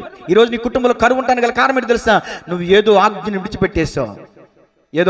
విడిచిపెట్టేసావు, యెహోవాను అనుసరించడం నువ్వు మానేసావు. చూడండి, సామెతల గ్రంథం 10వ అధ్యాయం 3వ వచనం. యెహోవా నీతిమంతుని ఆకలి కొనినీయడం, భక్తిహీనుని ఆశను. ఇప్పుడు చెప్పండి, నీతిమంతుడా భక్తిహీనుడా యెహోరాము? భక్తిహీనుడు. భక్తిహీనులు ఆకలి తప్పుకెళ్తూ ఉంటారు. సరైన కూడు ఉండదు, సరైన వసతులు ఉండవు. భక్తిహీనులు వాళ్ళు సరైన భక్తి చేస్తే దేవుడు ఏనాడు దీవించేవాడే. వెదజల్లి అభివృద్ధి పొందేవారు కలరు అన్నారు. అర్థమవుతుందా? నువ్వు అభివృద్ధి పొందలేకపోతున్నావు, కరువు ఉంది నీ జీవితంలో. కారణం ఏంటంటే భక్తిహీనత నీ ఆశను భంగం అయ్యేలా చేస్తుంది. నువ్వు ఆశపడతావు ఇల్లు కట్టుకోలేవు, నువ్వు ఆశపడతావు పెళ్లి చేసుకోవాలని, కానీ ఏం చేయలేవు. నువ్వు ఆశపడతావు ఏదైనా చేసి ఆ డబ్బులు సంపాదించాలని, చేయలేవు. ఆశ అయితే ఉంటుంది కానీ అందుకోలేకపోతున్నావు. కారణం ఏంటి తెలుసా? నీ హృదయంలో ఉన్న నీ భక్తిహీనత అందుకోలేకుండా చేస్తుంది. కాబట్టి భక్తిహీనతను విడిచిపెడతాం ఈరోజు. చూడండి, సామెతలు 13:25. భక్తిహీనులకు నీతిమంతుడు ఆకలి తీరా భోజనం చేస్తాడంట. భక్తిహీనుల కడుపునకు ఏం కలుగునంట? రోజు తింటున్నారన్నో, సమృద్ధికి తింటున్నారా? ఎంతో కొంత నీతి ఉందన్నమాట మీ జీవితంలో. కానీ ఆకలి దప్పుకులు ఉన్నాయా? కారణం ఏంటి తెలుసా? కడుపుకి లేమి, తినడానికి తిండి లేదు, ఆకలేస్తుంది. పరిస్థితులు చాలా దారుణం అయిపోయినాయి. వాళ్ళే బళ్ళు వాళ్ళు అంటారు చూడండి, అలాంటి పరిస్థితులు అయిపోయినాయి. రాజుకి సమృద్ధి ఉండేది కానీ సమృద్ధి అంతా నాశనం అయిపోయింది, పంట అంతా నాశనం అయిపోయింది. ఈ ముట్టడి బయటికి వెళ్తే శత్రువులు దాడి చేస్తారు. అలాంటి టైంలో గమనించాలి, ఇతను దేవుని తట్టు తిరిగిన వాడు కాక ఏం చేస్తున్నాడు తెలుసా? ఎలీషా యొక్క తలను కొట్టమంటున్నాడు. ఎవరి తలనే? ఎలీషా తలని. చూడండి, కీర్తన 37:12. కీర్తన 37:12.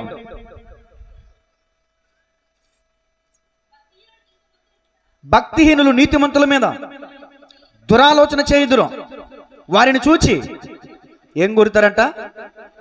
నేను కొరకను, కొంచెం కొరికి నాకు సౌండ్ రాదులే. మీరు కొరుతారు, ఒకసారి కొరికి చూపించండి. మీ శత్రువు రోడ్డు మీద వెళ్తున్నప్పుడు పళ్ళు నూరతారు కదా, అది. ఇప్పుడు యెహోరాము ఎవరిని చూసి నూరుతున్నాడు? ప్రవక్తను చూసి నీకేంటి, ఏం అపాయం చేసాడు రాజు నీకు? ఒక మాట చెప్పి మోయాబుల మీద విజయాన్ని కలుగజేశాడు కదా, నిన్ను ముట్టడించిన శత్రువులు నీ చేతికి అప్పగించాడు కదా, ఎక్కడ నీకు కీడు చేశాడని నువ్వు ప్రవక్త తలను కొట్టేయమంటున్నావు? భక్తిహీనత. భక్తిహీనులు నీతిమంతుల మీద దురాలోచన చేస్తారు, వారిని చూసి పండ్లు కొరుకుతారు. భక్తిహీనుడు కాబట్టి అలాంటి కార్యాన్ని చేస్తున్నాడు. తర్వాత కీర్తన 32:10. భక్తిహీనులకు కలుగు వేదనలు అనేకములని వాక్యం చెప్తుంది. ఈ రోజున వేదనతో కుమిలిపోతున్నాడే కానీ దేవుని తట్టు తిరిగిన వాడు కాదండి యెహోరాము. దేవుని స్తోత్రం చెప్పండి గట్టిగా. ఇప్పుడు 7వ అధ్యాయం వచ్చేసరికి ఎలీషా ఏం మాట్లాడతాడో చూడండి. 7వ అధ్యాయం మొదటి నుంచి. అప్పుడు ఎలీషా రాజుతో ఇట్లా, నేను యెహోవా మాట ఆలకించుము. నేను ఆల్రెడీ 4వ పాయింట్లోకి వచ్చాను. ఇప్పుడు ఎలీషా మాట చొప్పున దేవుని దయా కనికరం 4వ పాయింట్ రాసుకోండి. యెహోవా సెలవిచ్చినది ఏమనగా, రేపు ఈ వేళకు షోమ్రోను ద్వారమందు రూపాయి ఒకటింటికి ఒక మానిక సన్నని పిండియో, రూపాయి ఒకటింటికి 2 మానికలు ఎవలనో. ఇది ఎప్పుడు ఫ్యూచర్ చెప్తున్నాడు. ఏం చెప్తున్నాడు రాజు, ప్రవక్త? అది మరి గతం ఏంటి? 25 వచ్చింది చదవండి.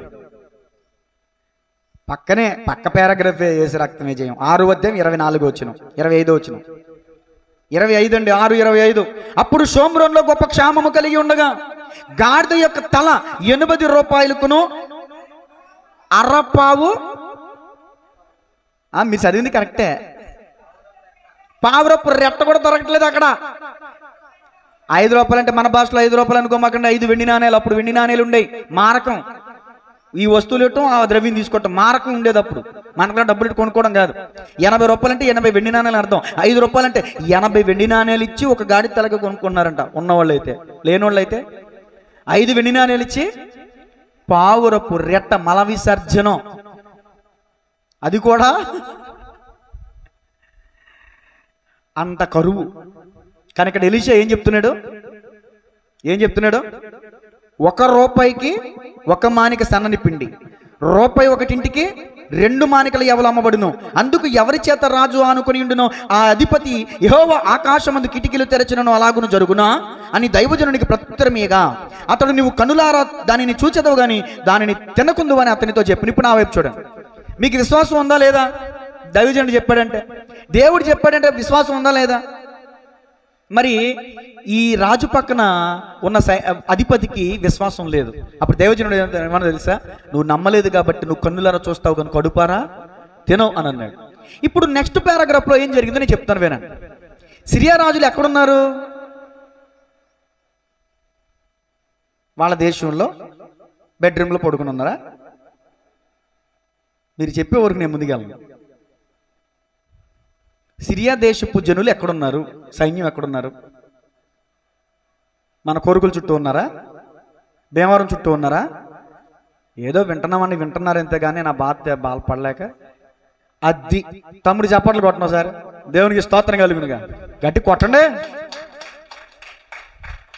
ఇప్పుడు చెప్పండి, సిరియా దేశపు సైన్యం ఎవరు చుట్టూ ఉన్నారు? చెప్పాడు కదా తమ్ముడు, వినబడలేదు మీకు? ఇప్పుడు దాకా ఇన్నద్దేలు చెప్పాను కదా మా తల్లులారా. ఇజ్రాయేలు దేశం చుట్టూ ముట్టడేసేసారు వాళ్ళు. మన గ్రామాన్ని ఏమైనా ముట్టడేటప్పుడు తెలుస్తుంది మీకు ముట్టడేస్తాం అంటే ఎంత బాధో. దాన్నే ఏమన్నారు? లాక్డౌన్. ఇప్పుడు చెప్పండి మీకు అర్థమయ్యే భాషలో, లాక్డౌన్ చేసేసారు ఇప్పుడు సిరియా దేశస్తులు. ఎవరినే? ఇజ్రాయేలీని చెప్పండి అమ్మ మీకు దన్నమా. సరే, బయట కుష్ఠరోగులు 4 ఉన్నారండి ఇజ్రాయేల్ దేశం బయట, ప్రాంతం బయట. వీళ్ళకి బాగా ఆకలేస్తుంది, చచ్చిపోయే పరిస్థితి. ఈ కుష్ఠరోగులు 4 జాగ్రత్త వినండి. 4 మాట్లాడుకుంటున్నారు. రజనీ గారు బైబిల్ చదివేస్తున్నారండి మీరు కదా, మరి వినండి నా వైపు వినండి. ఈ కుష్ఠరోగులు 4 మాట్లాడుకున్నారు. ఏమని తెలుసా? ఒరే మన పరిస్థితి ముందు నుయ్యా వెనక్కోయ్యా. ఇజ్రాయిల్ దేశంలోకి వెళ్తే కుష్ఠరోగులు కదా వాళ్ళు రానివ్వరు, వాళ్ళు రాళ్ళు కొట్టారు కూడా చంపేస్తారు. ఈ దేశంలో వీళ్ళ శత్రువుల దగ్గరికి వెళ్తే వీళ్ళు కూడా చంపేస్తారు. ఒరే ఇక్కడ ఉన్నా చేస్తాం, అక్కడికి వెళ్ళినా చేస్తాం, ఏదో ఒక రకంగా చేద్దాం, ఏదో ఒకటి చేద్దాం. దేశంలోకి ఎలా క్షామం ఉంది, సిరియన్ దగ్గర ఎలాగో ఆహారం ఉంది, వీళ్ళ దగ్గరికి వెళ్దాం, కనికరించి మొదలెడితే తిందాం, కొడితే చచ్చిపోదాం. అర్థమవుతుందా? 4 ఐక్యత వచ్చింది. ఈ 4 కలిసి ఐక్యతతో అడుగేస్తున్నారు. చెప్పండి, ఐక్యతతో కలిసి అడుగేస్తున్నారు. వీళ్ళ అడుగుల శబ్దాలు సిరియా దేశపు రాజుకి ఎలా వినబడ్డాయో తెలుసా? కొన్ని లక్షల మంది 4-5 దేశాలలో వీళ్ళ కలిసిపోయి వచ్చారు. 4-5 దేశాలు కలిసిపోయి రథములతో గుర్రములతో వస్తే సౌండ్ శబ్దం ఎలా వస్తుందో, వీళ్ళ 4 అడుగులేస్తుంటే సిరియా దేశస్తులకి గుండెలోనికి పోతానంట, ప్రాంతం అల్లాడిపోతుందంట, భూకంపం వచ్చినట్టు దద్దరిల్లిపోతుందంట. ఈ సిరియా దేశపు జనులు అనుకున్నారు, అరే ఈ ఇజ్రాయేలు దేశపు రాజు యెహోరాము పన్ను పంపించినట్టున్నాడు, లేకపోతే ఇంకోటి ఏదో పంపించినట్టున్నాడు రా. రాజులందరూ ఒకటైపోయారు, ఇప్పుడు మన మీదకి వచ్చేస్తున్నారు రా, బతుకుంటే బలిసాగా నమ్మని బతుకొచ్చినారే అని గుర్రాలని, గాడిదల్ని, వస్తువుల్ని, సామాగ్రిని, ఆహార పదార్థాలన్నింటినీ విడిచిపెట్టేసి దౌడు అంటే పరుగు పారిపోయారు. తీరా ఈ 4 వచ్చి సిరియా దేశంలో తొంగి చూస్తే ఒక్కళ్ళు కూడా లేరు. వీళ్ళకి కడుపు ఆకలితో మండిపోతుంది కదా, తిన్న మట్టికి తిన్నారు. ఒరే దాచుకున్నావురా అని దాచుకున్న మట్టికి దాచుకున్నారు. వెళ్తున్నారు దాచుకున్నారు. ఎంత తిన్నా ఎంత దాచుకున్నా తిరగట్లా. ఒరే మళ్ళీ ఒకటి ఆలోచన వచ్చింది, మనం చేసే తప్పురా, దేవుడు మనల్ని కనికరించాడు రా. ఒరే ఈ సంగతి మనం రాజుకి చెప్తాం, ఇక్కడే ఉంటే ఆ శత్రువు మళ్ళీ వెనక రావచ్చు, మళ్ళీ మనకి ఏదైనా అపాయం వస్తుంది అని వీళ్ళు వెళ్ళి రాజుకు చెప్తే రాజు నమ్మట్లా. వాళ్ళు ఎక్కడన్నా షాటును అణిగి వీళ్ళని కావాలని ఇలా పంపించారేమో అనుకుంటారు. కొంతమంది ఆ పక్కన ఉన్నాడు అంటాడు, ఎంతోమంది పోయారు, ఒక 5 రౌతులు పంపించి చూసి పంపిద్దాం రాజా అంటే, సరే 5 రౌతులు పంపిస్తే వాళ్ళు వచ్చి తిరిగి సమాచారం చెప్తారు, వాళ్ళు ఎవరు లేరు, పారిపోతున్నారు, వాళ్ళు పారిపోతున్నారు, అక్కడ సమృద్ధి ఉందంటే ఈ సైన్యం అందరూ, ఈ ప్రజలందరూ వచ్చి సిరియా దేశపు సైన్యంలో వీళ్ళు విడిచి వెళ్ళిన ఆహార పదార్థాలన్నింటినీ దోచుకుని వీళ్ళు సమృద్ధిని కలిగి ఉన్నారు. ఎలీషా చెప్పిన మాట జరిగిందా, జరగలేదా? ఎలీషా చెప్పినట్టుగా మోయాబీల మీద యెహోరాముకి విజయం కలిగిందా లేదా? ఎలీషా మాట చొప్పున ఆకలి తీర్చడానికి ప్రవచనం చెప్పిన ఆ మాట నెరవేరిందా లేదా? ఈ ప్రవచనం చెప్పినప్పుడు ఎవరు నమ్మలేదు? రాజు ఎవరి చేతి మీద అయితే ఆనుకుంటాడో ఆ అధిపతి నమ్మలా. ఆ అధిపతి పరిస్థితి ఏంటో తెలుసా? చూడండి 7వ అధ్యాయం ఆఖరులో 19వ వచనం. ఆ అధిపతి యెహోవా ఆకాశమందు కిటికీలు తెరిచినను అది జరుగునా అని ఆ దైవజనునితో చెప్పగా, అతడు నీవు కన్నులారా చూచెదవు గాని దానిని తినకపోవదు అని అధిపతితో చెప్పెను. జనులు ద్వారమందు అతని త్రొక్కగా అతడు మరణమాయను గనుక ఆ మాట ప్రకారము అతనికి సంభవించను. దేవునికి స్తోత్రం చెప్పండి గట్టిగా. ఇప్పుడు ఏమర్థమైంది? నమ్మట నీ వలనైతే, నమ్మిన వానికి ఆహారం సమృద్ధిగా వచ్చింది, నమ్మని వానికి అది ఆ ఆతృతతో అందరూ ఆహారం కోసం వెళ్తున్నారు కదా, అధిపతిని కూడా చూడకుండా కాళ్ళ కింద తొక్కేశాడు, చచ్చిపోయాడంట. దయచేసి నమ్మండి, దేవుని విశ్వాసం ఉంచండి. యెహోవాను ఆశ్రయించిన వారికి ఏ మేలు కొద్దివే, సింహపు పిల్లలైనా ఏమి కలిగి ఉంటాయేమో కానీ ఆయన ఆశ్రయించిన వారికి ఏ మేలు కొద్దివే ఉండదు. ఇక్కడ కరువులో చచ్చిపోవలసిన యెహోరాముని దైవజనుడు తన ప్రవక్త నోటి మాట ద్వారా ఆశీర్వాదం ఇస్తే అయినప్పటికీ కూడా యెహోరాముకి బుద్ధి రాల. నేను అనుకుంటాను, ఇంత భక్తిహీనునికి ప్రవక్త ఎందుకు ఎలా ఆశీర్వాదం వచ్చి ఇచ్చాడు? నేనైతే ఇవ్వనండి. కానీ నేను అనుకుంటాను, దేవుని దయ చూపిస్తున్నాడేమో, దేవుడు కనికరమిస్తున్నాడేమో, ఇక్కడైనా మారతాడేమో అని. నాకు ఇంకో మాట గుర్తొస్తుంది, దుష్టునికి ఎంత దయ చూపిననో వాడు నీతిని అట్లాంటి పరిస్థితుల్లో ఉండంటే యెహోరాము. ఆఖరులోకి వచ్చాను, 10 నిమిషాలు ముగిస్తాను. ఇప్పుడు ఎన్నో మాట? 4వ మాట అయిపోయింది. ఎలీషా మాట చొప్పున దేవుని దయ కనికరం. ఆఖరి మాట చెప్తున్నాను. ఇప్పుడు టైం ఎంత అయిందమ్మా? 10 గంటలైంది. ఓకే, 10 నిమిషాలు ముగిస్తాను. ఆఖరి మాట 2వ రాజుల గ్రంథం 8వ అధ్యాయం 28వ వచనం, 29వ వచనం రాసుకోండి. రాజుల 2వ గ్రంథం 8వ అధ్యాయం 28, 29. మై కూర్చోండి.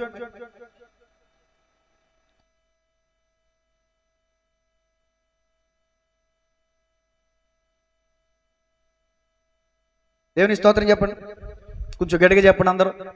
ఒక 2 నిమిషాలు అందరూ చప్పట్లు కొట్టండి అమ్మా, కొంచెం యాక్టివ్ అవుతారు. మంచిది. ఓకే, 2వ రాజుల గ్రంథం 8:28 చదవండి అమ్మా. అతడు అహాబు కుమారుడైన యెహోరాముతో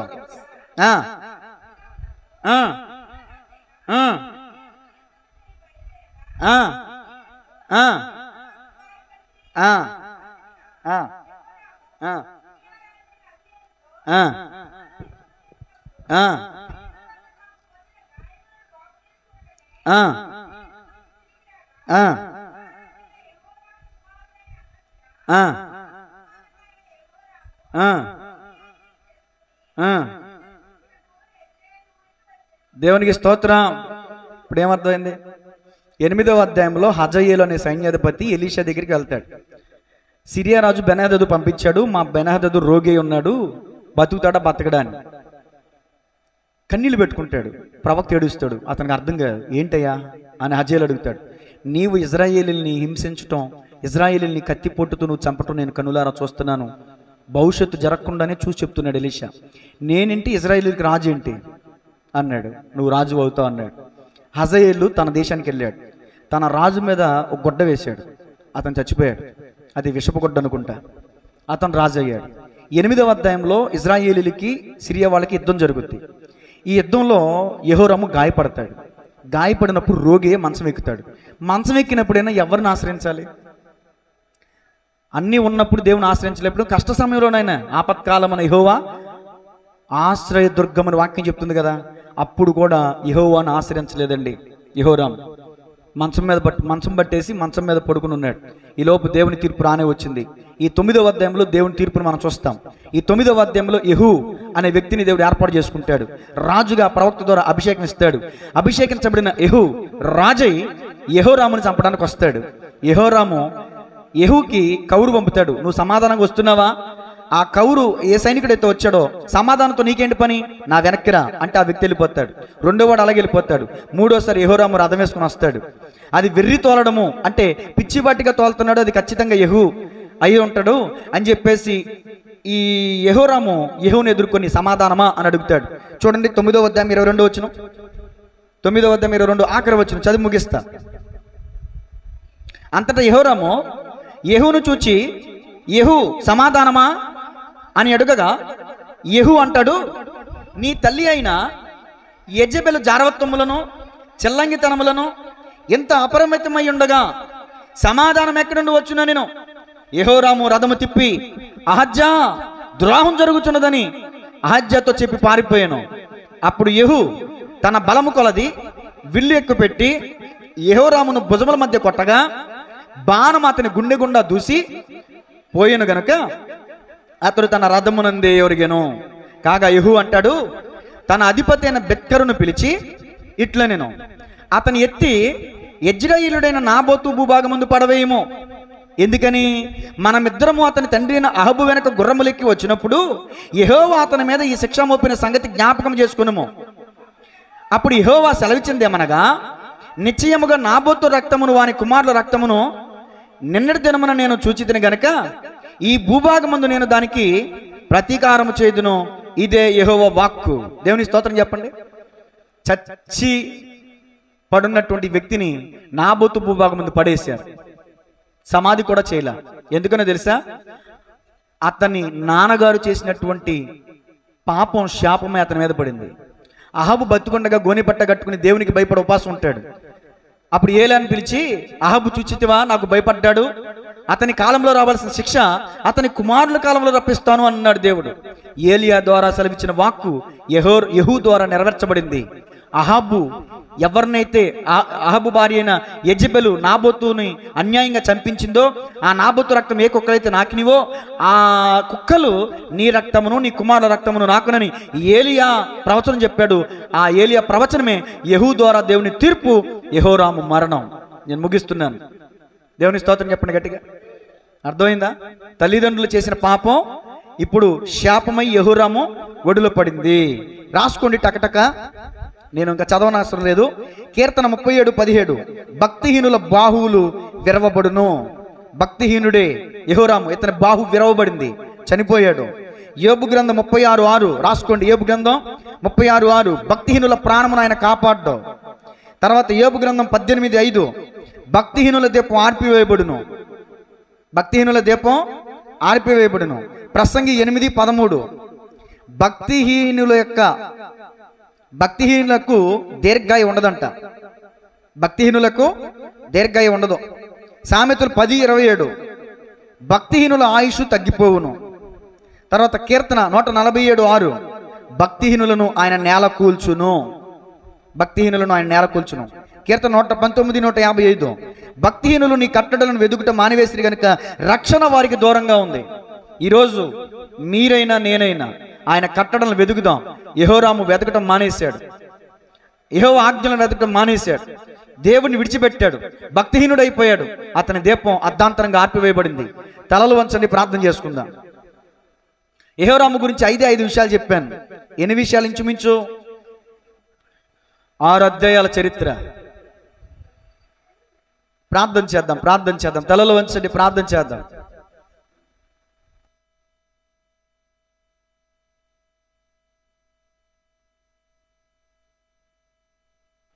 ప్రార్థన. 5 విషయాలు దేవుడు మనతో మాట్లాడారు. ఒకే ఒక మాట అంశం ఈరోజు భక్తిహీనత. భక్తిహీనుడైన యెహోరాము దేవుని సంప్రదించకుండా యుద్ధానికి వెళ్ళాడు. కానీ యెహోషాపాతుని బట్టి ఎలీషా గౌరవించి చక్కని ప్రవచనం చెప్తాడు. ఆ ప్రవచనం ద్వారా అతనికి విజయం వస్తుంది. అయినా అతను మారు మనసు పొందల. తర్వాత సిరియనులు చుట్టుముడతారు. ఎలీషా ప్రవక్త సందేశాన్ని అందిస్తాడు, సంరక్షిస్తాడు. అప్పటికి కూడా బుద్ధి తెచ్చుకోవాలా. సిరియనులు చుట్టుముడతారు. భయంకరమైన కరువు వచ్చింది. ఆ కరువులో ఎలీషా ప్రవచనం చెప్పాడు. ఆ ప్రవచనం నెరవేర్చబడింది. దేవుడు కృప చూపించాడు. వాళ్ళ ఆకలి తీర్చాడు, సమృద్ధిని కలగజేశాడు. అయినా కూడా యెహోరాముకి మనసు మారు మనసు పొందల. ఎన్ని అద్భుతమైన కార్యాలు చూడండి.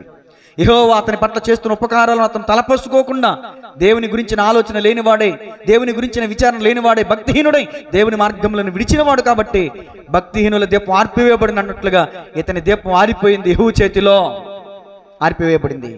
యెహోరాము మరణం, ఏలియా వాక్కు, ఏలియా ఏదైతే ప్రవచనం చెప్పాడో అదే ప్రవచనం నెరవేర్పు యెహూ ద్వారా యెహోరాము చేతిలో జరిగింది.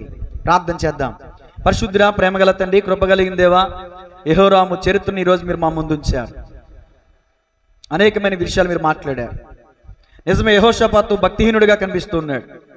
ఈరోజు ఈ వాక్యం వింటున్నటువంటి మాలో కూడా కొన్ని భక్తిహీనమైన కార్యాలు, భక్తిహీనమైన మాటలు, భక్తిహీనమైన కార్యాలు మాలో ఉన్నాయి. నిజమే ప్రభువా, అతడు మాట్లాడినట్టుగానే మేము కూడా దేవుని మీద నెపాలు వేస్తున్నాం. అతడు మాట్లాడినట్టుగానే దైవజనుని తలపట్టరమ్మన్నట్లుగా మేమే దైవజనుల మీద కోపాన్ని కలిగి ఉన్నాం. మమ్మల్ని క్షమించు ప్రభువా అని ఎవరికి వారే ప్రార్థన చేద్దాం. దేవుని మీద నిందలు వేయడం, చేయాల్సినంత నువ్వు చేసి, చేయాల్సిన పాపం చేసి, చేయాల్సిన అతిక్రమాలు చేసి, చేయాల్సిన అవిధేయతలు చేసి, దేవుని తీర్పు వచ్చిన తర్వాత, దేవుని శిక్ష వచ్చిన తర్వాత దేవుడు లేడు, దైవజనుడు లేడని ఇష్టానుసారంగా నోటి మాటలు మాట్లాడుతున్నావంటే నువ్వు భక్తిహీనుడివే. భక్తిహీనుడివే. భక్తిహీనుని జీవితం ఎలా ముగిసిపోయిందో చూసారా? ఈ సంగతులు దృష్టాంతములుగా వారికి సంభవించి యుగాంతమందున మీకు బుద్ధి కలగడానికి ఈ సంగతులు రాయబడ్డాయి. బుద్ధి కలగడానికి ఈ సంగతులు ఈరోజు చెప్పబడ్డాయి. నాకు, నీకు, మనందరికీ కూడా. యెహోరాము వంటి ప్రవర్తన నీలో ఉందా? నువ్వు ఏది చేసినా దయచేసి దేవుని యొక్క విచారణ చేసి అది మంచిదా చెడ్డదా, చేయాలా వద్దా అని విచారణ చేసి చేద్దాం. పరిశుద్ధుడా, ప్రేమగల తండ్రి, కృపగలిగిన దేవా, విత్తబడిన వాక్యాన్ని బట్టి ప్రార్థన చేస్తున్నాను. నీ బిడ్డలందరూ కొద్దిమందే ఉన్నారు, అయినప్పటికీ కూడా ఎంతో శ్రద్ధగా నీ మాటలు విన్నారు. ఈ మాటలు రాతి నేలను, ముండ్ల పదను, త్రోపక్కన విత్తబడిన విత్తనం వలె కాక మంచి పంటను పడిన విత్తనం వలె 30దంతులుగాను 60దంతులుగాను 100దంతులుగాను ఫలించినట్లుగా సహాయం చేయమని చెప్పబడిన ఈ వాక్యము అనేకుల హృదయాలలో విత్తబడి ఫలించబడి ఆశీర్వదించబడిలాగున కృపదయచేయమని మీ కృపా హస్తానికి అప్పగిస్తున్నాను. అలాగే ఈరోజు రాలేకపోయిన బిడ్డలను కూడా జ్ఞాపకం చేసుకోండి. మీ చిత్తమైతే మరొక అవకాశం మాకు దయచేయండి. ఈ వారంలో ఆశీర్వాద కూడిక జరుగుతుండగా మీ హస్తం మాకు తోడుగా ఉంచండి. కావలసిన వనరులు దయచేయండి. ప్రతి విధమైన ఆటంకాన్ని, కీడును దూరపరచండి. మంచి వాతావరణం దయచేయండి. సమస్త ఘనత, మహిమ, ప్రభావాలు మీరు ఆరోపించుకున్నామని యేసయ్య నామములో అడిగి వేడుకొనుచున్నాము తండ్రి. Amen. God bless you all. అందరికీ వందనాలు. Praise the lord.